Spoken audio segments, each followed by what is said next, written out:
안녕하십니까, 박찬웅입니다. 지난번에 1기 강의 하면서 같이 인사하고 같이 공부해 봤었죠. 오늘부터 2기 3기 여러분들께서 가지고 계신 이 원스톱 행정쟁송법 실전 케이스 문제집을 함께 풀어보도록 하겠습니다. 여러분들께서 공부를 하실 때 알고 계시는 행정법적 지식을 모듈러요, 처분 개념, 원고 적격, 대상 적격, 재결주의, 이런 모듈별로 하나씩의 학설 판례 검토 내용들을 잘 숙지해야 하고 계셔야 되는 것이 첫 번째 관문입니다. 그걸 위해서 우리가 1기에 공부를 같이 열심히 해봤던 거고요. 오늘부터는 내가 알고 있었던 지식이 어떤 식으로 구체화되는지를 이 책을 가지고 함께 공부를 해보도록 하겠습니다. 여러분들이 알고 계시는 지식이 실전에서 쓰이는 걸 확인해 보고 나면요, 기억이 훨씬 더 잘 나게 될 겁니다. 영어를 사용해야 내가 알고 있는 영어 지식이 머릿속에 확고하게 기억이 나는 거랑 굉장히 구도가 유사한데요. 여러분들께서 이거를 한번 푸시고 나서 책에서 여러분들이 갖고 계시는 수험서를 다시 한번 읽어보시기를 권해드립니다. 케이스를 풀고 나서 한번 책에서를 읽게 되면은요, 달리 보여요. 그냥 읽는 게 아니라 어떻게 쓰이는지를 알면서 보기 때문이죠. 여러분들께서 가지고 계시는 이 책은 2017년도에 출간된 책입니다. 행정쟁송법, 노무사용 행정쟁송법은 분량이 그렇게 많지가 않아서요, 나와야 되는 주요한 테마들은 이 책에서 다 다루고 있습니다. 여러분들의 책과 이 케이스를 함께 잘 연결시켜서 공부를 하면 여러분들이 원하는 수준에 도달하는 데 아무런 문제가 없을 거라고 생각을 합니다. 수험 공부를 하고 있는 거잖아요, 학문적 공부를 하고 있는 게 아니라. 그래서 효율이 중요합니다. 이 책을 다 풀지는 않을 겁니다. 케이스 10개와 그리고 단문 10개, 여러분들이 혼자 읽어도 접근 가능한 부분들이 있고요, 혼자 읽으면 접근하기가 너무나 까다롭거나 아니면 읽는 분이 10사람이면 10사람 모두 족족 함정에 빠지곤 하는 그런 주제들이 있어요. 공인된 함정이라고 볼 수 있겠는데요, 그런 부분에 대해서는 제가 집중적으로 설명해 드릴 겁니다. 전부 다 하지는 않을 거고요, 그런 부분을 중점적으로 골라서 설명을 드릴 것이라는 점을 말씀을 드립니다. 먼저 공부해야 될 것은요, 14페이지에 있는 2번 사례예요. 제가 옆에 있는 화면에다 띄워드렸습니다. 14페이지요. 행정심판과 행정소송의 이동, 신고 수리 반려의 처분성, 변경 처분이라고 적혀 있죠. 이걸 말씀드릴 겁니다. 여기에 대해서는 풀이 방법을 교재에 나와 있는 거랑 다소 다르게 가져갈 겁니다. 이유를 말씀드릴 거고요. 그래서 가지고 계신 페이지 15페이지에 보면 문제 제기부터 시작해서 로마자 1, 2, 3, 4 진행이 되잖아요. 5까지. 거기서 설립신고서 반려가 거부처분인지 여부, 로마자 3번이죠. 그리고 거부처분이 취소소송 대상이 되기 위한 요건, 로마자 4번입니다. 이 부분은 이 책에 있는 내용 대신에 신고의 수리 반려 법리로 풀 겁니다. 내용은 제가 올려드릴 테니까요, 그 내용을 출력하셔서 이 책에 나와 있는 내용이랑 함께 비교하면서 공부해 보시기 바랍니다. 문제 읽겠습니다. 14페이지 사례 2번입니다.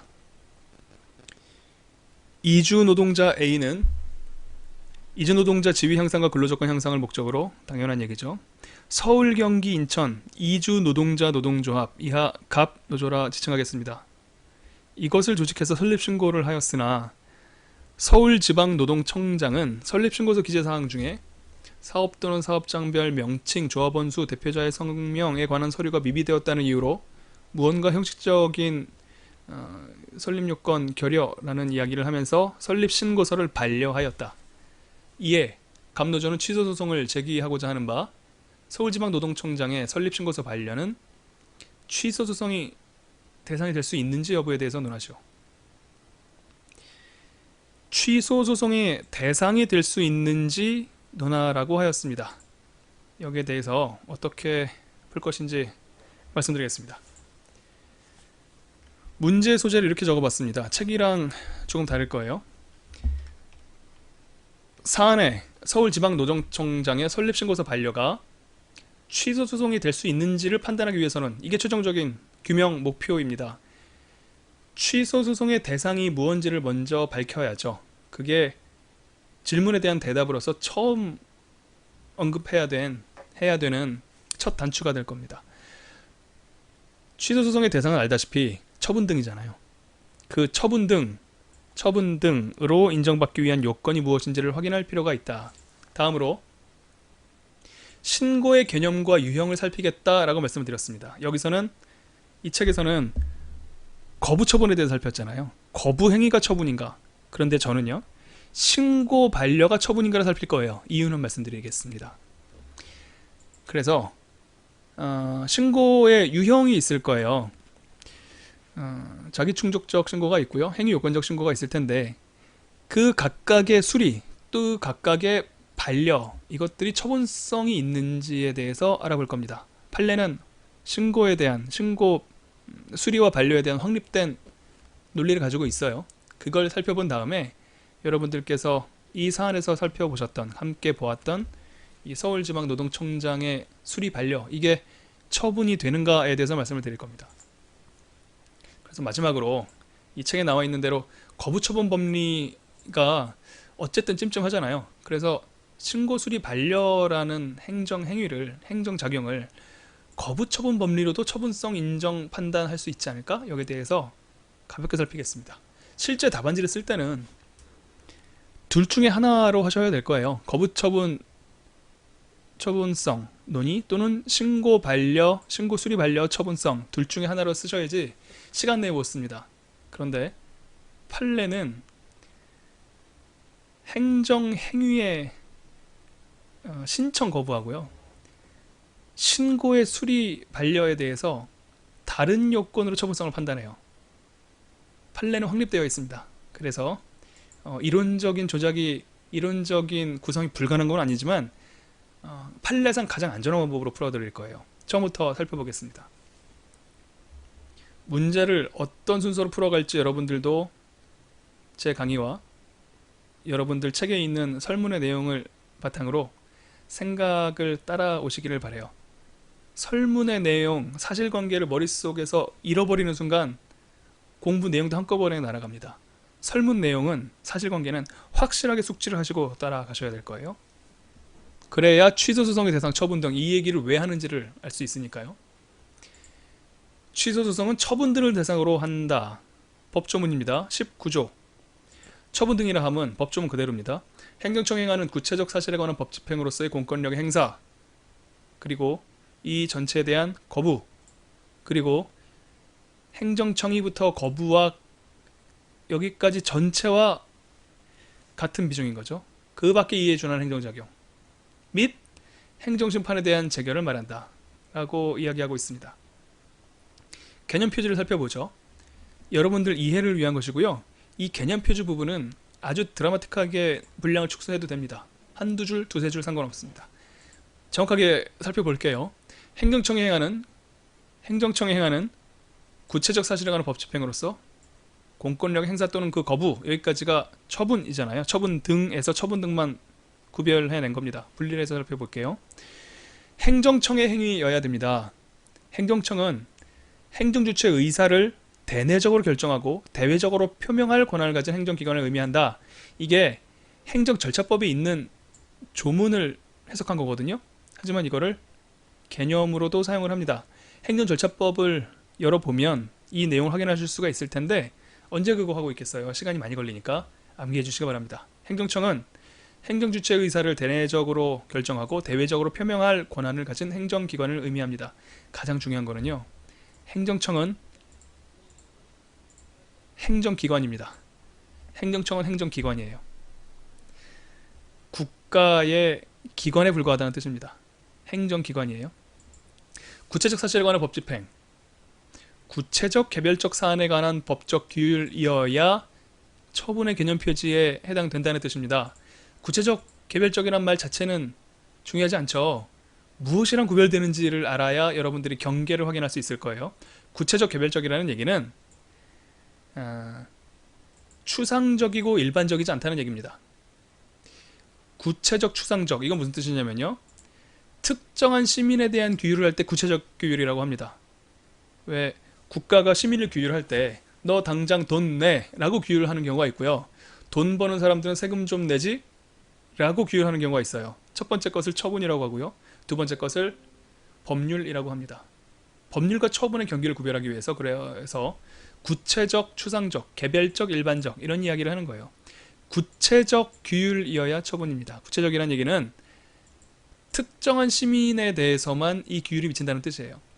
개별적이라는 얘기는 개별 특정 사안에 대해서 미친다는 뜻입니다. 개별적 사안이 아니라 일반적 사안에 미치는 것은 역시 법률, 규범의 개념 표시가 될 가능성이 높아지는 거겠죠.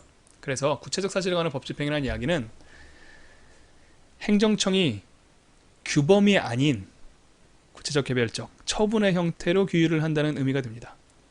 공권력의 행사 또는 그 거부, 이게 세 번째 개념 표시인데요, 이게 하고자 하는 말은 국민의 권리 의무에 영향을 미친다는 뜻이에요. 공권력의 행사란 공법적 사항에 대해서 국가조직 내부에는 공무원이 있고 국가조직 외부에는 시민이 있습니다. 국가조직 내부에서는 명령권, 이거는 전통적인 법규가 관심을 갖지 않고 있었던 내용이죠. 국가조직 외부의 시민에게, 시민사회에게, 우리 같은 사람에게 영향을 미치는, 외부적 영향을 미치는 고권적 단독행위다.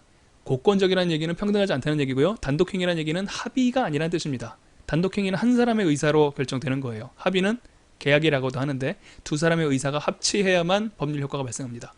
단독행위이기 때문에 한 사람, 한 주체, 국가의 의사만으로 바로 효력이 발생해요. 너 세금 내 그랬을 때 싫어 한다고 해서 안 낼 수 있는 거 아니죠. 단독행위이기 때문이에요. 그 거부란 처분 발령을 요구하는 사인의 신청을 받았음에도 처분 발령하지 않겠다라고 명시적으로 의사를 표명하는 것이다. 여기까지는 처분의 개념 표지를 말씀드린 겁니다. 여기 나와 있는 개념 표지를 이용해서 신청에 대한 거부 혹은 신고에 대한 수리 반려가 대상적 격이 있는지를 판단할 거예요. 그래서 자세히 적어드렸습니다. 이걸 다 적으실 필요는 없지만 판단을 위해서 다 아실 필요는 있습니다. 신고의 수리 및 반려의 처분성, 이제 본론에 들어가요. 신고를 먼저 이야기해야 되겠죠. 공법적 효과 발생을 목적으로 행정청에 일정한 정보를 제공하는 사인의 공법행위를 말한다. 이 얘기를 읽어보시면 어떤 느낌이 드세요?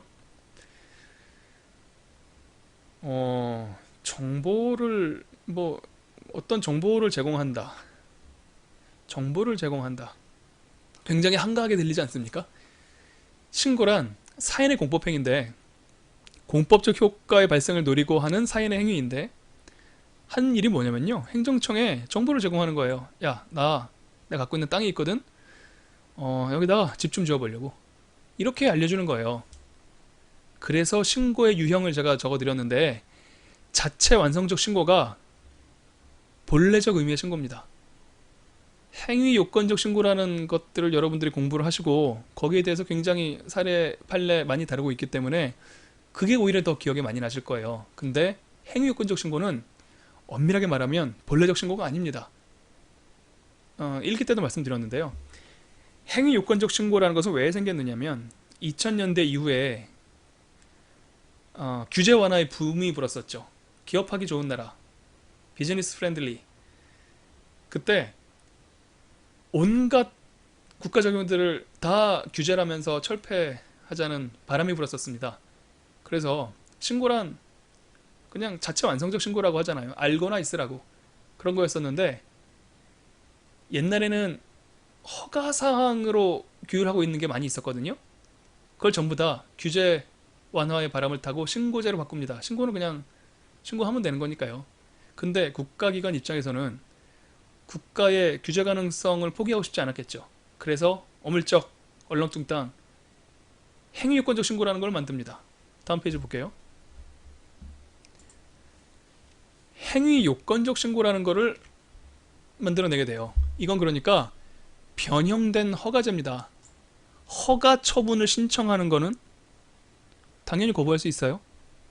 하지만 본래적 의미에서의 신고는 행정청이 수리를 하고 말고는 사실행위에 불과합니다. 법적인 의미가 없어요. 왜냐하면 신고를 해서 일정한 정보를 알리기만 하면 끝나는 일이기 때문이죠. 정보만 알리면 바로 법적 효과가 발생을 하는 거였습니다.